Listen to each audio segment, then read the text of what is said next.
Yeah, you guys are more ready than me, I'm sure. So, hello. Last week of class. Very exciting stuff. Yeah. All right. Hopefully, you guys are all caught up on your stuff. I'm not. You probably noticed. I knew I wasn't going to be able to grade this weekend for a variety of reasons. So, looks like my schedule's fairly clear tomorrow. Woo, tomorrow. So tomorrow is my grading day. So I will get caught up on everything I'm behind on. You're pretty much my only task tomorrow is catching up on grading. So sorry that I got behind. You guys have weekly question and quiz. Quiz might go live. It depends. I was typing it in earlier, and yeah. So yeah, the quiz might go live on tomorrow. Well, tomorrow morning, 12:01. I would suggest you don't have to follow my suggestion, but I would suggest that you wait until we have class on Thursday because we're going to review a little bit for the quiz, and then maybe take the quiz after that. And I don't mean. I'm sorry. Excuse me. I don't mean immediately after the class, but I mean, listen to the review first. Now, those of you that log in and don't pay any attention anyway, it doesn't matter. Just take the quiz whenever you want to, because it's not like you're listening. Maybe it accidentally rubs off. I don't know. How does this stuff work?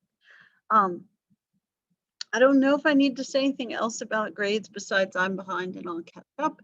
And you've got a quiz and a weekly question due on Friday. My grades are due, I think, Tuesday. So I should grade your weekly question pretty quickly. And the quiz gets graded pretty quickly. And don't be one of those little punks that tries to say, like, I need to turn my stuff in Tuesday night at midnight. No, okay? I need my grades done. Turn your stuff in. And I know some of you are going like, well, I turned stuff in a week and a half ago and you didn't grade it. Well, some of you waited 6 weeks to turn stuff in. There you go. I got a lot of college degrees, so I could just make that noise at you. Goodness, it's not a good sign. All right, let's look at the weekly question if I can find it. Weekly question, where'd we go? Here we are. All right. Was Reconstruction success or failure? Was it something in between? In your response, consider land policy. Sorry, yawn. Key legislation during presidential and radical Reconstruction. Southern politics, racial and political violence, Northern fatigue. I've got fatigue of some sort, but it's not this sort of fatigue. Northern fatigue with Reconstruction. Be sure to make clear what you mean by success and failure. So, got a lot of suggestions there, and we will go over some specific stuff here momentarily, most likely. We will. Also, stuff that I should remind you of, you've got a, hey, let's review for the quiz list somewhere. It's called Unit 4 Quiz and Review. Oh, crud, is that the actual quiz? That's not good. I know you're going like, no, take a picture. I think that was the actual quiz. I really do need more sleep. Yeah, I want the one that just says review, not quiz and review. This is why when you're making stuff, you should never put it on the same page, right? All right, time question review. All right, that's going to be better. All right. Hang on. Oh my gosh. 1301 quiz review. Where did it go? Dang. I can't find it. I know I just opened it too. That's so irritating. One more try. Timed question review. Oh gosh, cross your fingers.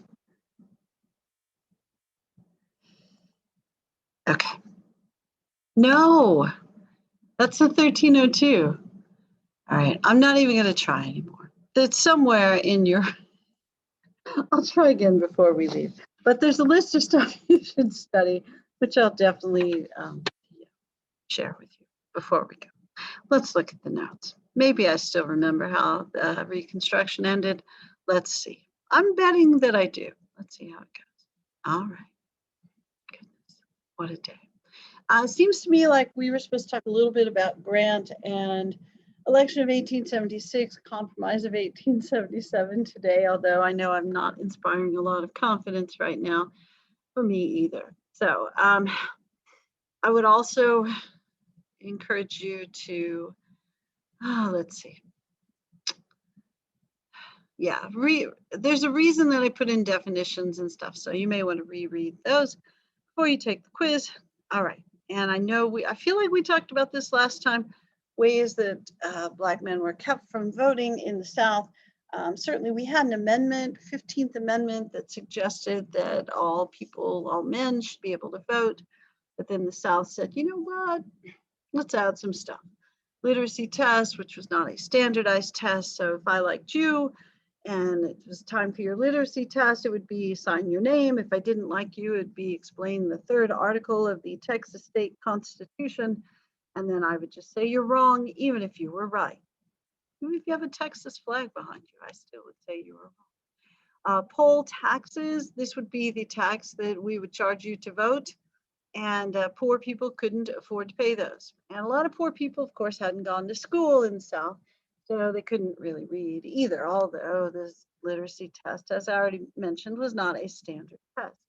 So the grandfather clause exempted you from the poll tax and the literacy test if your grandfather could vote before the Civil War, which essentially meant you were white. Yeah, because, Black guys weren't voting before the Civil War. I know what some of you are thinking, because, you guys are like this. Like, I know that there were white dudes that fathered Black kids. You are correct. Yeah, often the slave owner and or men in his family would rape the female slaves to produce more slaves and to terrorize them. So that sort of thing. But they traced the slave lineage through the mother and didn't list the father on the birth records. So there you go. And then you also have the KKK. Now the book will talk quite a bit about the KKK, which are particularly active right after the Civil War and until the passage of the Enforcement Acts in 1870 and 71. So in the election of 72, the KKK is pretty much a non-issue. It's pretty strongly suppressed. Now, you've probably studied US history enough to know that that thing keeps coming back. So it's like I don't know what it's like. Something that keeps coming back. That's terrible. I can't even think of a good analogy. I was trying to think some weird illness, but it doesn't sound good. Coronavirus.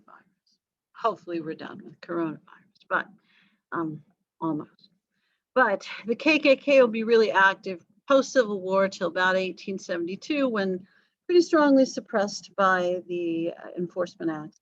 And then you'll see them again after World War I, because of World War I and then eugenics and all that kind of stuff. And then they kind of get discredited mid to late 1820s, so they go away. And then you see them back again for the Civil Rights Movement.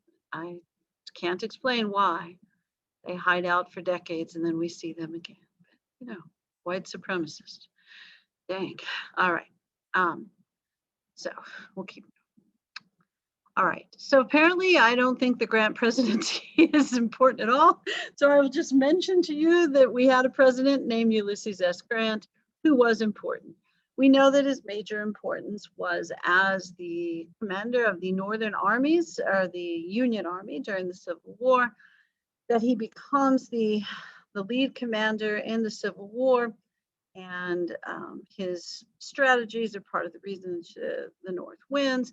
And some of that is just having the stomach to know that you're going to take high casualties and to kind of stick the fight out rather than retreat in a defensive war. So he had to take some high casualty numbers before the tide sort of turned, and then, was able to be more offensive and have lower casualty numbers toward the end of the war. Grant will be, president after after Johnson's term. You remember you had Lincoln, got elected once, elected twice, assassinated early in the first year of the second term. His Vice President Andrew Johnson takes his place. That is definitely a one-term dude. He's impeached, not convicted. And then Ulysses S. Grant follows with 2 terms as a president. In the first term, you see him fairly active, using the Enforcement Act to make sure that African Americans are able to vote in state and local elections. And then as time goes along, you see less and less of that activity from Ulysses S. Grant for a variety of reasons. He's ill during his presidency and he's writing his memoirs so that his family will have money to survive on after he's dead. He's very sure he has terminal illness. He had a terminal illness. He had cancer, and it was throat cancer. And so he's sick, he's trying to make sure his family has money. Plus there's corruption in his administration. And the book is going to talk about this pretty specifically, just kind of review that. It'll talk about bribery scandals that occurred during his presidency. His personal secretary took bribes for access. The Bureau of Indian Affairs took bribes so that you could get contracts to sell things on Native American reservations. And the biggest scandal was Credit Mobilier, which sounds like a bunch of French dudes came over, but no, they just wanted to sound fancy. So some congressmen, gosh, can you imagine congressmen being corrupt? It's so crazy, because that just doesn't happen anymore where politicians are corrupt. But congressmen were building lots of railroads during this time period. So they said, hey, there's a lot of money in railroads. Let's make a fake company and we'll bid on our own railroad contracts and we'll award them to ourselves. Shockingly enough, that's illegal. And there aren't that many things illegal back then because, you know, it's new. So we hadn't done that many sneaky things. So they bid on railroad contracts that they're awarding to themselves, and then they subcontract to other companies. They get caught, that's a bad thing. So lots of scandals, especially in the second Grant administration. Grant probably personally pretty honest. His administration, not so much. So he's tied up with all kinds of scandalous stuff and being sick and family things. So he's probably not as cautious in the second term as maybe he was more in the first term. Also, most of the folks who were really committed to abolition and then equality for former slaves, they're not involved in politics anymore. They're either dead or they're just really old. Yeah.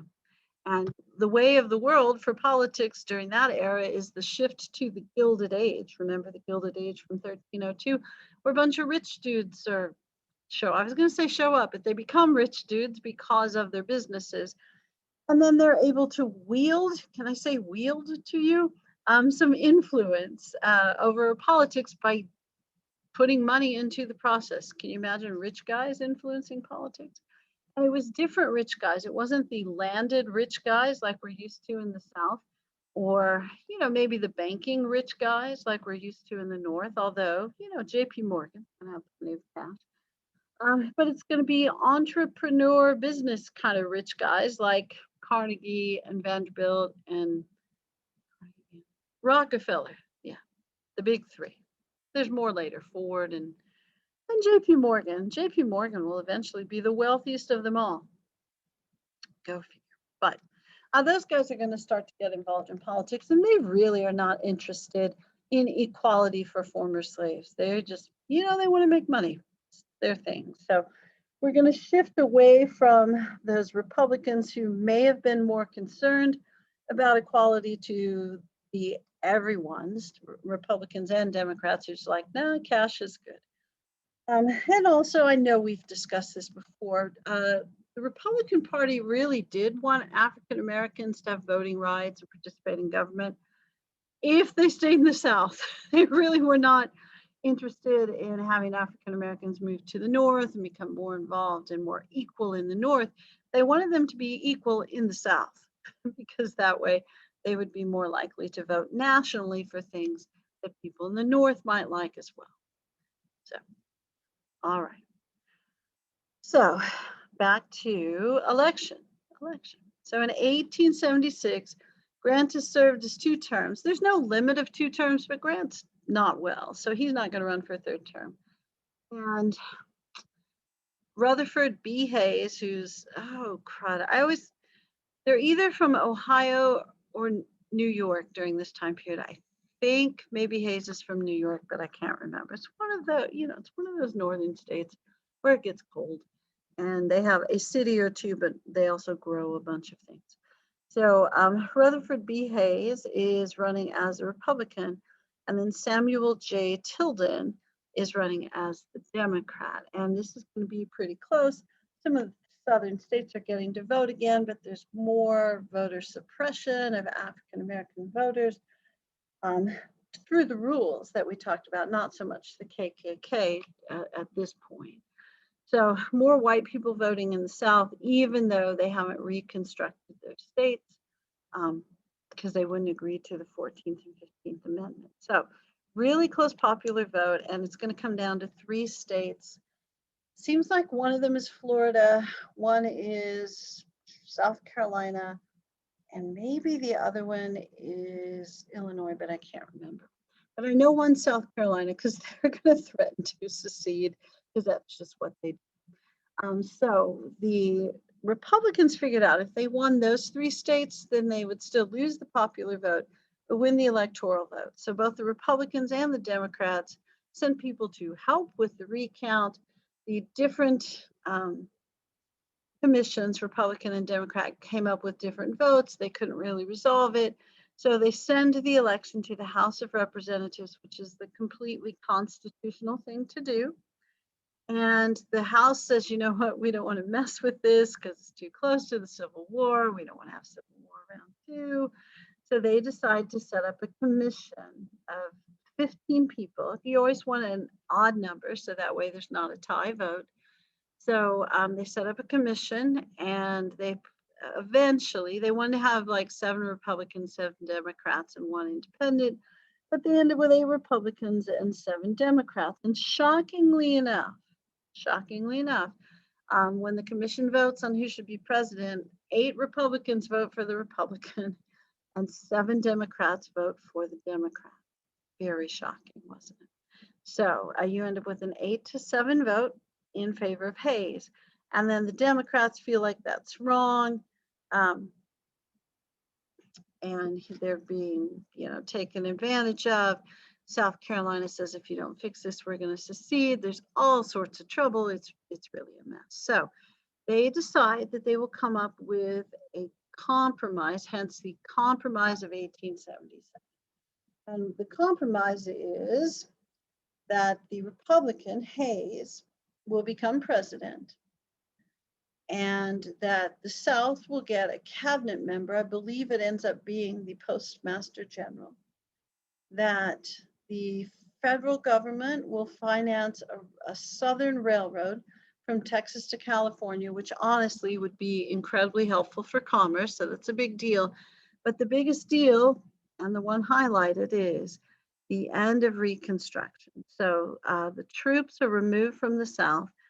They are no longer being governed by military governors, and they get to hold elections and resume their public policy however they see fit, as long as they promise to uphold civil rights in the South. So that's what they do, and they promise, and of course they're going to follow through on it, because what southern state wouldn't uphold civil rights? Sure, we can't think of any, or every southern state. I don't know. It turns out, how it turns out. So what happens is things kind of return to the way they were before the Civil War, except you can't technically own people. But because you control them through debt, through labor contracts, through Jim Crow laws, segregation, not allowing them to vote, then it really creates a second, I don't want to say it's like a second system of slavery, because it's not exactly that, but it's an economic system that makes it very hard for African Americans to have any sort of independence. So it's very difficult for African Americans in the South. And if you're wondering, like, why didn't people in the North say, hey, why don't you come up here and we'll help you out? Because they didn't really want to help them out. There were some instances, like there's a group of people in Western Kansas, I know nobody lives there, but called the Exodusters. And they wanted to help African Americans exodus from the discrimination of the Deep South. So they gave away large plots of land to people who were willing to come live in Western Kansas. I don't know if you've been to Western Kansas. It's not, necessarily the best farmland available right away, although once you figure out what to plant there and how to grow it, be pretty good. Dang, it is far away from everyone and nobody lives there. So people typically don't want to move away from their families. Not a whole lot of relocation. All right, so there it is. So now we have to decide the successes and failures of Reconstruction. So here's our weekly question. It's kind of listed here with in the old days, a year and a half ago, I would just you didn't have to turn in the weekly question. We just had a test once a month, which honestly, so much easier for me as well. But, you didn't take it at your house where you could potentially, I'm sure you don't, use notes or look up answers. I know no one ever has cheated before, ever. So, but I used to give them a multiple choice test with one essay question, or excuse me, one possible one, but I always put 3 or 4 essay questions on there. So the one I almost always chose is the one that I'm giving you as the weekly question. Was Reconstruction a success or a failure? Was it something in between? In your response, consider land policy, key legislation during presidential, radical Reconstruction, Southern politics, racial violence, and Northern fatigue. All right, so all of these options here. So if you do what it says, you're in pretty good shape. What I would probably do if I were you is talk about ways in which Reconstruction was a success and ways in which it was a failure. And if you can use specific examples, that of course would be helpful. Now, when you get a question like this, the answer is rarely it was a complete success or a complete failure. It's usually some of each. So when you're talking about this, as far as land policy, you can talk about Sherman's special field order and other lands that were taken away from former plantation owners and given to slaves to use as they saw fit. And you could also talk about how when Johnson became president, he reversed those field orders and that land was returned to the former plantation owners. You could also talk about sharecropping and the crop lien system, although it's not technically land policy. It is a reminder that if you lived in the South and you were poor and you didn't own land, you were probably going to farm someone else's land and end up in a system of perpetual debt that kept you from having economic independence. So you worked for the landowner, and he rented tools in your old slave quarters to you and that sort of stuff. So you got paid at the end of the season when the debt was, I'm sorry, not the debt, when the crop came in and was sold. But if the crop failed or if prices went down and you couldn't sell everything, you might not make enough money to cover your debt. So it typically left poor people in perpetual debt. Typical. All right, so we talked about land policy. Key legislation during presidential and radical Reconstruction. There's a ton of stuff in there that you could talk about. I expect that you've got to talk about the amendments 13, 14, and 15. We don't have very many amendments to the Constitution, I guess 27. And we got 10 of those all at once. So when we get 3 in a little cluster after, the initial 10, sorry, and sorry, and the Bill of Rights, then it's kind of unusual. So I would talk about the Civil War amendments and mention what they do. Don't just say, they passed the 13th, 14th, and 15th amendments. Tell me that they freed the slaves, gave former slaves citizenship and equal protection, and then with the 15th allowed former slaves to vote. So be sure and talk about that. As far as other types of legislation, you can talk about the Reconstruction Acts. You could talk about Lincoln's Reconstruction versus Wade Davis, even though neither one of those, I know, neither one of those became the law. And then you could talk about Johnson pardoning everybody and allowing the southern states to send whoever they wanted.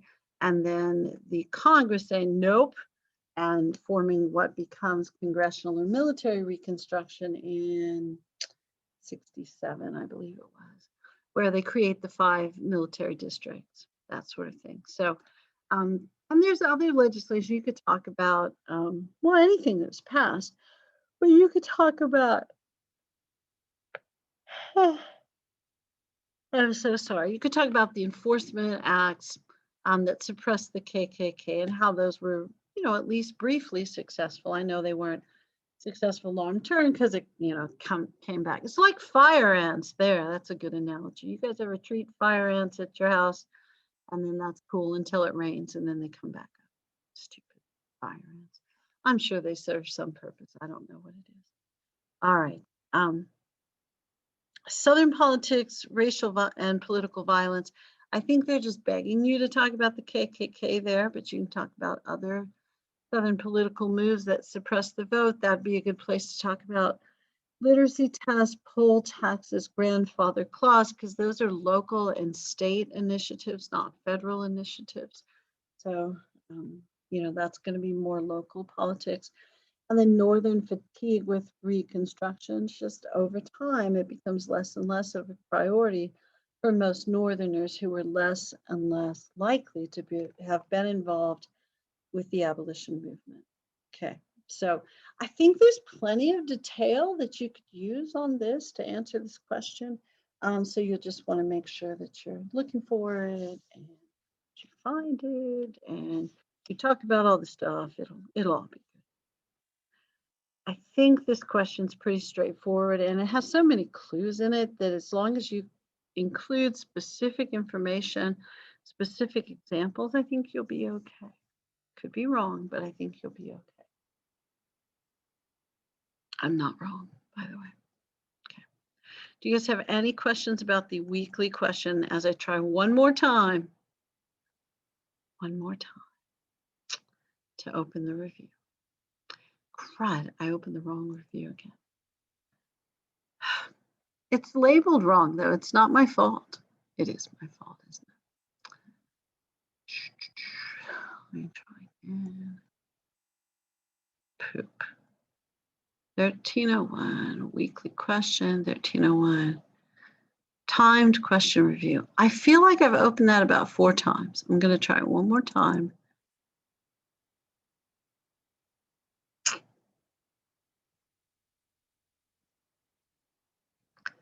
It's definitely not it. I'm closing that. I don't know why it won't open. Nope, when I open it, it opens the 1302 review. I must have just mislabeled it, right? All right, surely it's on your Blackboard page. Let me look there. All right, but you guys don't have questions. You're just wondering, like, is she actually going to find the review or not? She probably not. Yeah, I'm not feeling good about it. Not even going to lie. All right.